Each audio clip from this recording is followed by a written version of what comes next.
ரொம்ப நாளுக்கு அப்புறம் ஒரு பாட்டு கேட்டேன். அதாச்சும் அது நாம் சீரீஸில் வர்ற சீசன் 2ல் வர்ற ஒரு பாட்டு. அதாச்சும் உன்னை நினச்சேன் அந்த பாட்டு பேர். அதாவது அந்த பாட்டோட கடைசியில் வரும் இந்த லைன். அதாவது இது வலிச்சாலும் என்னை சிதைச்சாலும் நீதான் புள்ள நீதான் புள்ள நீதான் புள்ள நீதான் புள்ளன்னு என் நெஞ்சுக்குள்ளேன்னு அது முடியும். அதாச்சும் லாஸ்ட் அந்த போர்ஷன் நல்லாயிருக்கும் கேட்குறதுக்கு. ஸோ இதை உங்களுக்காக ப்ளே பண்ணிட்டேன், கேட்டு பாருங்கள். கேட்டு பார்த்துட்டு எப்போ இருக்குன்னு சொல்லுங்கள். ஃபுல் சாங் 360 என்டர்டைன்மெண்ட் ப்ரொடக்ஷனில் இருக்கும் பார்க்குறேன். அந்த சேனல் தான் இருந்துச்சு லாஸ்ட்டாக கேட்கும்போது. ஸோ நீங்களும் கேட்டு பாருங்கள். அந்த பாட்டு நல்லா இருந்துச்சுன்னா, இது நல்லா இருந்துச்சுன்னா அதை போய் பாருங்கள். இது வலிச்சாலும் என்ன சடைச்சாலும்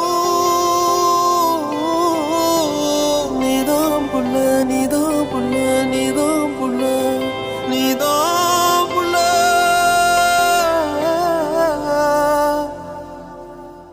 என் நெஞ்சுக்குள்ள. ஓகே, பாய்.